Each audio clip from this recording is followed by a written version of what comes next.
सदियों से हमको अपनी भूलों ने मार डाला और कांटों से बच गए तो फूलों ने मार डाला। हम किसको दें बुराई, प्रेमी हमें तो अपने आलस प्रमादियों के टूलों ने मार डाला। एक क्षत्रिय राजाओं की श्रृंखला में आप सृष्टि के आदि में जाकर के देखेंगे तो पता चलेगा, मानधाता च महीपति कृत युवा अलंकार राजभूतो गत्वा। पृथ्वी का स्वामी कौन? मानधाता, जो मनु का वंशज। जब एक वेद, एक संस्कृति, एक धर्म को मानने वाले लोग थे तो पूरे के पूरे रघु, मानधाता, मनु और मनु के बाद में रघु, जो अखंड भारत, ये श्रृंखला है एक क्षत्रिय राजाओं की। रघु ने पूरी पृथ्वी को कितनी बार जीता? 3 बार जीता, 3 बार। अखंड भारत जो रघु ने बनाया वो श्री राम से भी नहीं बना। आप जानना चाहोगे रघु के समय हमारा विस्तार कहां तक था? हमारे देश की सीमाएं कहां तक थी? उस समय 16 महाजनपद हुआ करते थे और उन 16 महाजनपदों की जो परिधि थी ना, तो उसका चक्रवर्ती राजा होता था, वो आर्य राजा, उसको भारतवर्ष कहा जाता था। सबसे पहला उन 16 महाजनपदों में से एक महाजनपद जिसका नाम था मलय महाजनपद, जिसको आज हम मलेशिया कहते हैं। मलेशिया हमारे भारत देश का क्या था? अंग था। दूसरा आता है काम्पेले, जिसको आज कंबोडिया कहते हैं।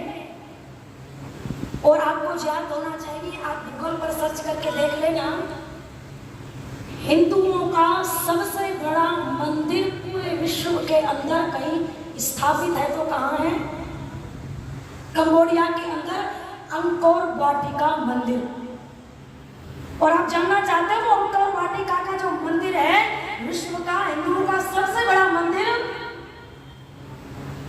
वो किसने बनवाया था?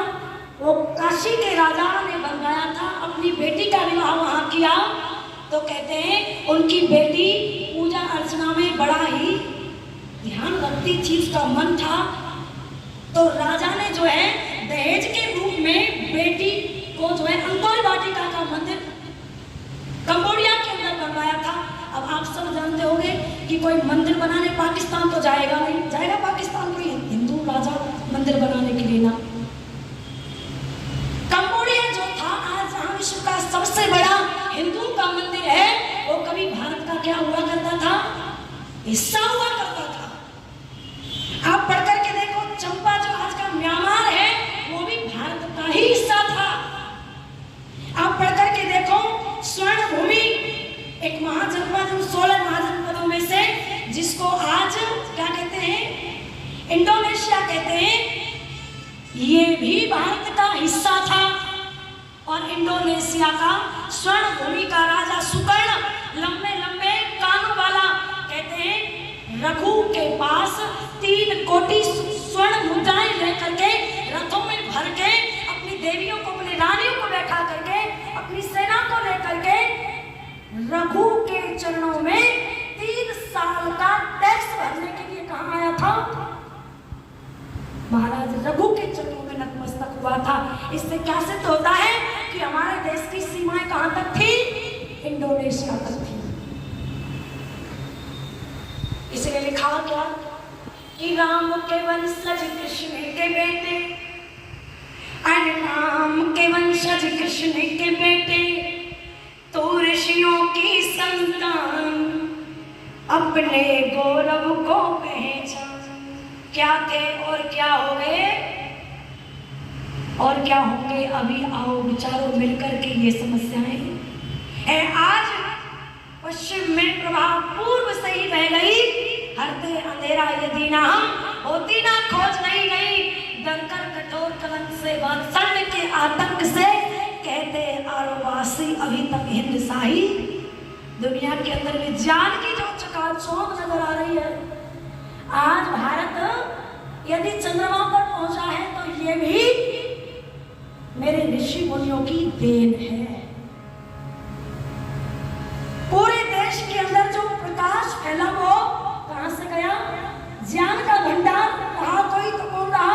भारत रहा। कि राम के वंशज कृष्ण के बेटे, तू ऋषियों की संतान, अपने गौरव को पहचान, तू अपने गौरव को पहचान।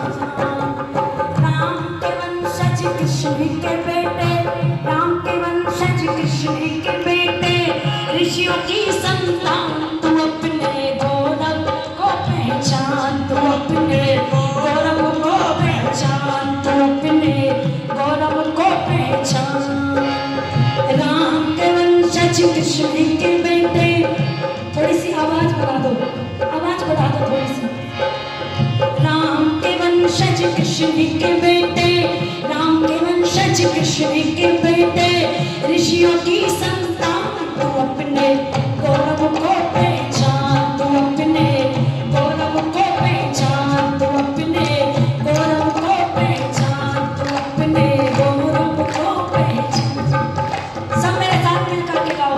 राम के वंशज कृष्ण के बेटे, राम के वंशज कृष्ण के बेटे, ऋषियों की संतान, तू अपने गौरव को पहचान, तू अपने गौरव को पहचान, तू अपने गौरव को पहचान। कितनी पावन है ये धरती, विश्व लेखनी वर्णन करती। कितनी पावन है ये धरती, विश्व लेखनी वर्णन करती। गंगा जमुना की धाराएं कल कल करके यहाँ विचरती। गंगा यमुना की धाराएं कल कल करके यहाँ विचरती। इसी धरा पर दिया प्रभु ने, इसी धरा पर दिया प्रभु ने मधुर वेद का ज्ञान, तू अपने गौरव को पहचान, तू अपने गौरव को पहचान, तू अपने गौरव को पहचान। राम के वंशज कृष्ण के बेटे, राम के वंशज कृष्ण के बेटे, ऋषियों की संतान, तू अपने गौरव को पहचान, तू अपने गौरव को पहचान, तू अपने गौरव को पहचान। श्रीधरीश हरिचंद्र सेनानी कर गए अपनी अमर कहानी। श्रीधरीश हरिचंद्र सेनानी कर गए अपनी अमर कहानी। रमती देव दिलीप से राजा छोड़ गए हैं अमिट निशानी। युग युग तक गाएगी धरती, युग युग तक गाएगी धरती, उनका सुयश गान, तू अपने गौरव को पहचान, तू अपने गौरव को पहचान। राम के वंशज कृष्ण के बेटे, राम के वंशज कृष्ण के बेटे, ऋषियों की संतान, तू अपने गौरव को पहचान, तू अपने गौरव को पहचान, तू अपने गौरव को पहचान।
राम के वंशज कृष्ण के बेटे ऋषियों की संतान तू अपने गौरव को पहचान। मानधाता मनु रघु और रघु के बाद में एक क्षत्रिय राजा जिनका नाम बड़े ही आदर और सम्मान से लिया जाता है, मर्यादा पुरुषोत्तम श्री रामचंद्र। धनुष बाण पर तीसरा चढ़ा करके कहते हैं निशीचर विहीन करूं कहीं। जितने भी राक्षस हैं मैं इन सबको मार डालूंगा। समय की नजाकत को देख करके 14 साल का वनवास राम जी को हुआ। अच्छा कोई अपराध किया था क्या? बोलो नहीं किया ना कोई अपराध। माता पिता से आज्ञा लेकर के दशरथ महाराज कहते हैं बेटा मैं तुझे वनवास नहीं भेज रहा, यदि तू चाहे तो बेड़ियां डाल के मेरे हाथ और पैरों में मुझे जेल में कारावास में जो है और तू निष्कंटक होकर के अयोध्या की गद्दी पर राज कर। मर्यादा में बंधे हुए पितृभक्त श्री राम कहते हैं पिताजी यदि आपका एक आदेश हो जाए तो ये राम पर्वत की ऊंची चोटी से कूद के अपने जीवन का अंत कर सकता है। यदि आपका एक आदेश हो जाए तो ये राम हलाहल विश्व को हथेली पर रख के उसे खा के अपने जीवन का अंत कर सकता है।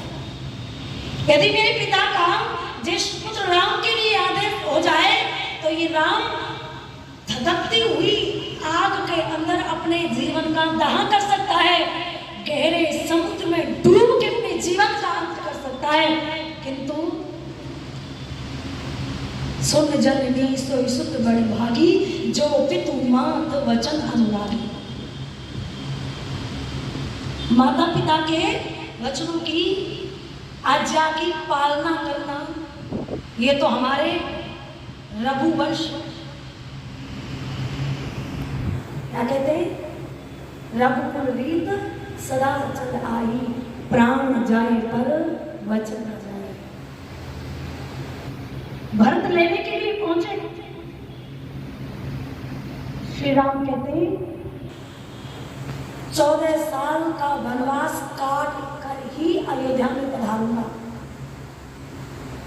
भरत कहते भाई मैं राज नहीं करूंगा जब तक पिताजी का ज्येष्ठ पुत्र जीवित है, तब तक राजगद्दी पर बड़ा छोटा बेटा नहीं बैठे। राजकुमार को गेंद बनाकर खेलने लगे खिलाड़ी, इधर राम और इधर भरत दोनों ने ठोकर मारी। शिक्षा दे रहे हमको ये रामायण अति प्यारा। मर्यादा यदि आपको देखनी है, मात्र भक्त यदि आपको देखना है तो मर्यादा पुरुषोत्तम श्री रामचंद्र जी के जीवन को देखें। उनके बाद में श्री कृष्ण एक क्षत्रिय राजा, हस्तिनापुर में शांति दूत बनकर के विराट नगरी में बहुत बड़ी सभा आयोजित हुई और उसमें श्री कृष्ण कहते हैं कि कोई शांति दूत बन के जाए, कोई तैयार नहीं हुआ। श्री कृष्ण जब शांति दूत बन के विराट नगरी के महलों से निकलने लगे तो बाल खोल के केस खोल करके सामने द्रौपदी खड़ी हो गई। कहती है भैया उस नीच दुर्योधन से जो है राज्य की भीख मांगने के लिए जा रहे हो। मैं तो सोच रही थी कि मेरा भाई कृष्ण मेरे अपमान का बदला लेगा। तो उस समय श्री कृष्ण बड़े दूरदर्शी थे, बड़े राजनीतिज्ञ थे। कहते हैं बहन व्यक्ति से बड़ा कौन होता है? देश होता है। देश सर्वोपरि है। ये व्यक्तिगत हानि है, किंतु यदि महाभारत का युद्ध शुरू हो गया तो उस हानि का कोई अंदाजा नहीं आ सकता। देश को सर्वोपरि माना श्री कृष्ण ने। उसके बाद में क्षत्रिय राजाओं की श्रृंखला में महात्मा चाणक्य जिन्होंने चंद्रगुप्त को तैयार किया, कहते हैं महात्मा चाणक्य के समय इतने ईमानदार लोग, ना चोरी है ना व्यभिचार है, घरों के ऊपर कोई ताव नहीं रहता। एक चीनी यात्री आया, भारत आया, पीने के लिए जल मांगा कि एक बहन ने दूध का गिलास भर के दिया। भाईजान कहता है कि इतनी सुंदर इस देश की व्यवस्था, चाणक्य जी से जब वो मिले तो वो एक अंधेरे में दीपक जलाकर कुछ कार्य कर रहे थे। जब चाणक्य के पास में चीनियात्री भाईजान का जब नमस्ते आदि बैठना हुआ तो उन्होंने जो है उस दीपक को बुझा करके दूसरा दीपक शुरू कर दिया जलाना। तो कोई यात्री ने पूछा जो चीन से आया था कि मैं जब आया उससे पहले अच्छा वो दीपक जल रहा था, उस आपने वो दीपक बुझा करके दूसरा दीपक क्यों जलाया? तो उस समय महात्मा चाणक्य कहते हैं कि जब आप आए, आपसे पहले जो मैं कार्य कर रहा था दीपक के प्रकाश में, वो मैं राष्ट्र का कार्य, देश का कार्य कर रहा था, और उस दीपक में तेल भी राष्ट्र का कर रहा था, राष्ट्र की संपत्ति है। अब आपसे मेरी निजी व्यक्तिगत वार्ता होगी तो इस दीपक में जो है मेरा निजी, मेरे स्वार्थ की कमाई का तेल है, इसलिए अब ये दीपक में नहीं जलाया है। अच्छा बताओ, आज के नेता सड़क की सड़क खा जाते कि नहीं खा जाते? कितने ईमानदार लोग रहे होंगे उस समय। आज के लोग पुल के पुल खा जाते हैं, आज के लोग पशु का चारा तक नहीं छोड़ते। हाजमा इतना मजबूत है, क्या कहूं। महात्मा चाणक्य के बाद में छत्रपति शिवाजी, माँ जीजाबाई ने इसे योद्धा बनाया, बलवान बनाया, चक्रवान बनाया, साहसी बनाया। छत्रपति शिवाजी महाराज के बाद में सरदार वल्लभ भाई पटेल, सरदार वल्लभ भाई पटेल के बाद में लाल बहादुर शास्त्री, और लाल बहादुर शास्त्री के बाद में यदि कोई आज, वो पिछड़ा समय था, लाल किले की प्राचीर पर खड़ा होकर के एक देश का राजा जब ये घोषणा करता था तो बड़ा दुख, बड़ी वेदना होती थी कि इस देश की संपत्ति पर पहला हक किसी का है तो वो मुसलमान का है। आप पढ़ करके देखो, इस देश के अंदर बाहर से आए ये यवन, ये मुसलमान, इन्होंने भाले के नोक पर जवान जवान बेटियों को, छोटे छोटे बच्चों को रख के उछाल दिया। बहन बेटियों के 14 से 17 वर्ष की आयु में स्तनों को तलवार से काट दिया। क्या उनके पास इतनी सेना थी? गजनवी जब चल के आया, धन सोना चांदी, लोग जो है आंखें बंद करके बैठे रहे। मैं ज्यादा कुछ नहीं कहना चाहूंगी, केवल एक गीत सुनाना चाहती हूँ। सारस्वत मोहन मनीषी जी ने पहले कुछ पंक्तियां लिखी थी कि अभी तलक तो लोहे ने सोने की भाषा बोली है, अभी तलक मुस्कानों ने रोने की भाषा बोली है, मित्र वसंती चोले ने होली की भाषा बोली है, जाने किस दिन भगत सिंह कुर्बानी भाषा बोलेगा, जाने किस दिन लाल किला मर्दानी भाषा। ये पंक्ति हम बोली जाती थी जब इस देश के प्राचीर पर खड़ा होकर के इस देश का प्रधानमंत्री भारत माता की जय, कोई हम पर हमला करेगा, कोई हमारा एक सर काटेगा तो हम बदले में 10 सिर काटेंगे, कोई हमें ईंट मारेगा तो हम उस ईंट का जवाब पत्थर से देंगे। और इस देश की संपत्ति पर पहला मालिकाना हक मुसलमानों का नहीं, हिंदुओं का है। यदि कोई कहने वाला देशभक्त लाल की प्राचीर पर खड़ा होकर के कहता है तो उसके लिए पंक्तियां तो बनती हैं। आओ, सारस्वत मोहन मनीषी ने जो पंक्तियां लिखी उन पंक्तियों को गा करके पीछे हटती हूँ और आप सबसे भी निवेदन करती हूँ कि आप सब भी मेरे साथ मिल करके आज हिंदुत्व की कोई रक्षा करने वाला है। उत्तर प्रदेश के अंदर देखो, जहाँ हिंदू अपनी आवाज नहीं उठा पाते थे, जहाँ मस्जिदों के ऊपर तो माइक लगे हुए होते थे, पर मंदिरों के ऊपर माइक नहीं होते थे। कहीं भी कोई भी कब्जा कर लेता था। आज उस योगी बाबा ने बोलो बुलडोजर चलवाए कि नहीं चलवाए? आज पूरे उत्तर प्रदेश से बोलो आतंक को, भय को समाप्त कर दिया कि नहीं कर दिया? यदि ऐसे राजा, ऐसे योगी, ऐसे धर्माचार्य के हाथों में राज्य आ जाए तो निश्चित रूप से इस भारत को फिर से विश्व गुरु बनाने से कोई रोक नहीं सकता। तो बड़ी सुंदर पंक्ति लिखी क्या?